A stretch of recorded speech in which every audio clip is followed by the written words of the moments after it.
I think I might have found the most durable super shoe of them all.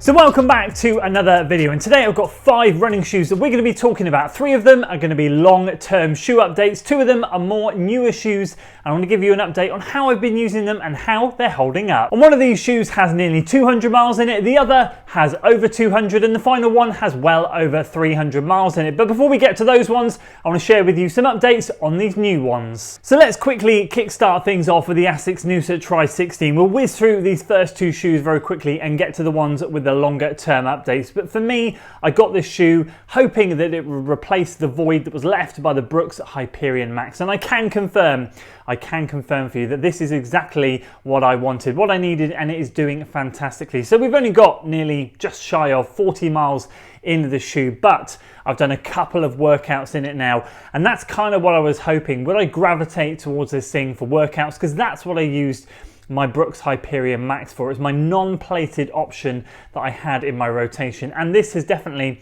filled that void. So last week I did 12 by 800 meters in this shoe off of 45 seconds easy jog recovery. A couple of comments on Strava about the shoe recommendations. I can confirm this thing is absolutely stellar. I will say it's definitely much more of a neutral shoe. I feel like the Brooks Hyperion Max with the slightly firmer midsole, it does hold you solid a little bit more. It does, when you land, you don't necessarily feel like you're going to roll inwards too much. I will say that with this one, it does feel a bit neutral. It does feel a little bit squishy, and I do feel like now I'm running in it more, it is opening up a little bit more. So it's a little bit softer than the original first couple of runs, but I do feel like it holds strong. I have, however, noticed that I do roll inwards just slightly with this shoe, more so than what I did with the Brooks Hyperion Max. But overall, I've got to say, so far, so good. And a quick update on the Brooks Hyperion Max 2. I was so excited to get my hands on this shoe. And I've got to say, having now used it a fair few miles, around 67 miles so far, so we're getting close to 100, well over halfway.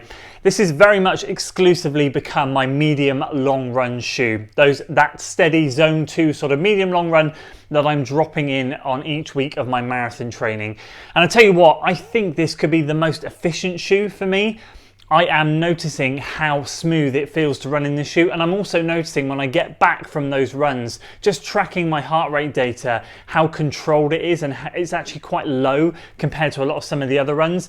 And that's going to be a combination of the way the shoe's set up, and for me then how the shoe works with my biomechanics and how smooth I feel like I am. Like, I feel buttery smooth when I'm running in this shoe. Now the original Hyperion Max, as we know, this has changed a lot. It's added a lot of weight to it. It's got a plate in it, and it has changed dramatically. But I did always feel in the Max, the original version, to be quite smooth as well. But this one takes it to the next level. So where I felt this has now lost its aggressiveness, its lightweight nature, and it's probably its speed, what it's made up for is its efficiency. This is definitely, I can't recommend it enough. And if you're marathon training and you want something to be super efficient and something to cruise you around those easy and moderate miles, this one is really, really worth considering. Right now, let's move on to these longer term updates. Saucony Kinvara 14 after 175 miles. So we're getting close to that 200 mile mark. This is an absolute unsung hero for my training, especially in the summer, and I've used it a couple of times. I will get a couple more uses during the marathon training block,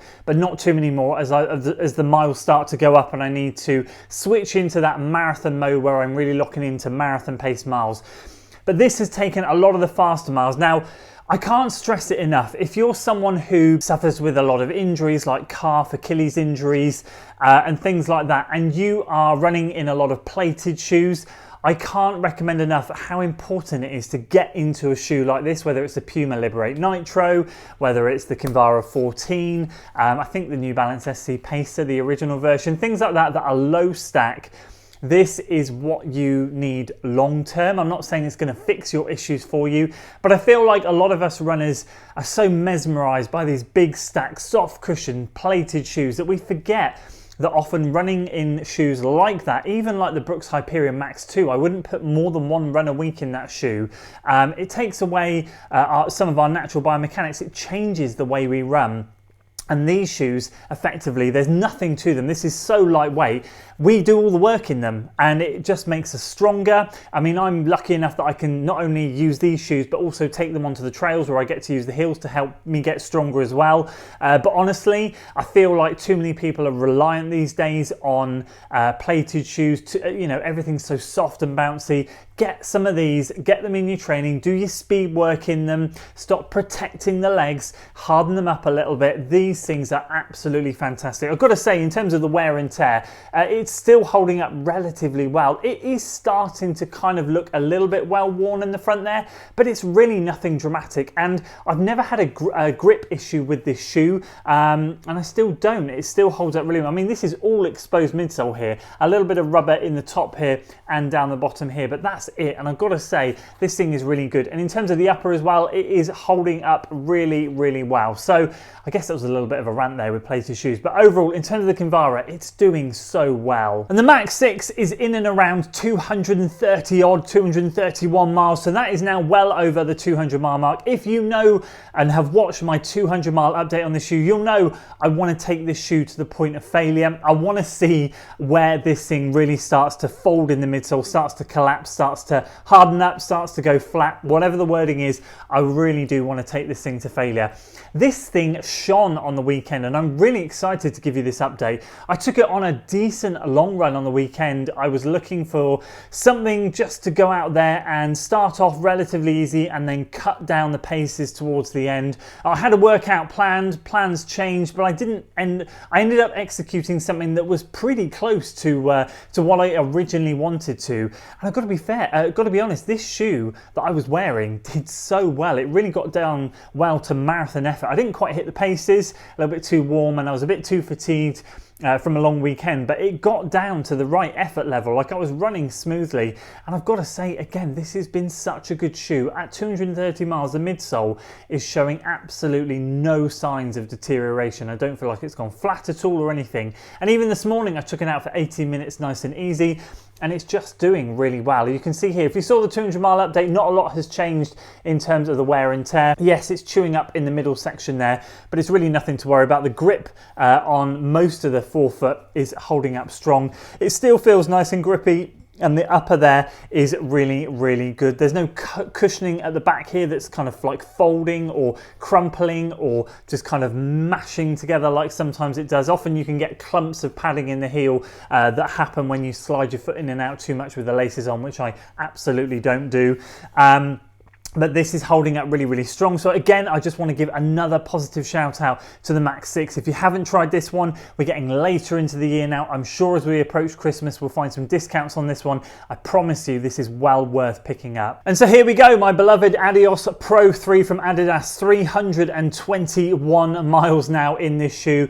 Now, I did a 200 mile update in it. It's flown past 300. I don't want to bore you with another similar update. You saw what happened with the 200 mile. If you didn't, all I'm going to tell you is one of the carbon rods snapped in the shoe around about 180 miles, and it makes an annoying clicking noise. But honestly, other than that, I'll often find that the click happens and then it doesn't. It's kind of like it wedges itself in plate and then it might unwedge itself depending on what I'm doing in it. I often find if I go faster, it seems to unwedge itself and starts clicking again. But if I lock into a nice gear, it doesn't cause any issues. But honestly, this could be one of the most and best long-lasting super shoes out there. I am starting to see a little bit of wear on the outsole now, but I really don't think it's going to be too detrimental. A couple of really small holes and tears here appearing in the rubber, but honestly, that's it. Yes, it's wearing on some of this exposed midsole here, but really, if you look at the grip pattern here,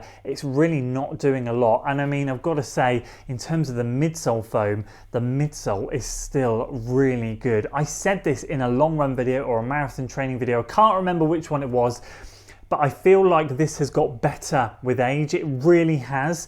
After 100 miles, I feel like this thing has started to shine. And at 200 miles, wow, it honestly has got better and better and better. I mean, I've always been a huge fan of Lightstrike Pro. I've always said from the get-go, this is one of my favorite midsole foams that's ever been developed. Adidas shoes in general don't tend to fit me that well. That's why I've cut the toe area there, so I've got a bit more flexion and room for my big toe. But otherwise, the midsole is absolutely stellar. And I can confirm that after 300 miles, this thing is still going strong. So I feel like if you see this thing on discount, because obviously it's quite an old model now, and I'm sure the Pro 4 is going to be just around the corner. I know a lot of the places it's back up to full price, but I have seen it here and there for £160. So if you can grab one of these for £160, it could be one of the best shoes that you'll ever buy. Now, to be honest with you, again, that's only if Adidas fit you well.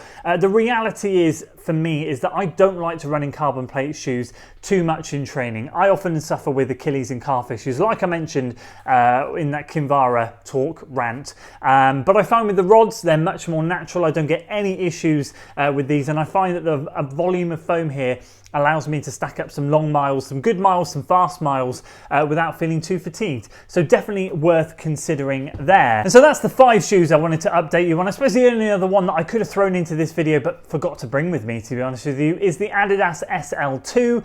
Again, I've got another workout done in that shoe as well, 46, 47-ish miles in that one.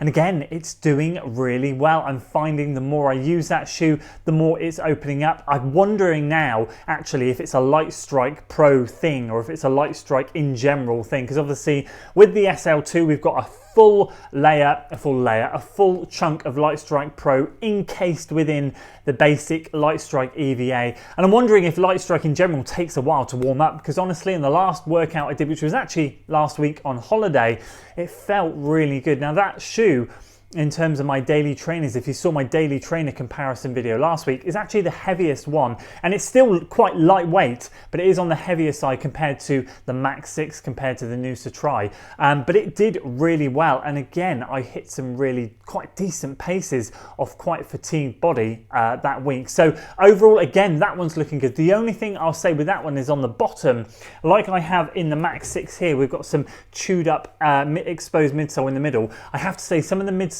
isn't looking too good on the bottom of the shoe. So I am kind of looking at that and going, I wonder what you're going to be like at 100 miles. But overall, in terms of performance, it's doing really well. Now, obviously, in terms of the Noosa Tri, the Max 2 and the SL2, I'll give you guys 100-mile update videos and show you proper wear and tear and all of that stuff. But in terms of the other ones, I'm just finding that my mileage is creeping up, and therefore some of the shoes are getting a lot more usage with it being marathon training. And there's just a few shoes that I had in the back of my mind that I thought it'd be really good to give you guys an update on. In particular, that Adios Pro 3. It just kind of felt like we'd sailed over the 300 mark. It only feels like yesterday that I've made the 200-mile update video. I didn't really want to make a 300 one because I really would just be covering the same ground. So I thought I could grab a few shoes that have got to a decent amount of mileage and just show you how they're getting on. Of course, I'd love to hear if you have any of these shoes and what mileage you have in them.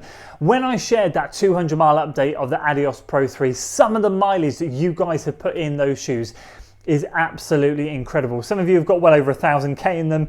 It's absolutely insane. But I'd love to hear from any of you about all the mileage that you've got in yours and how they're holding up and at what point you had to retire yours.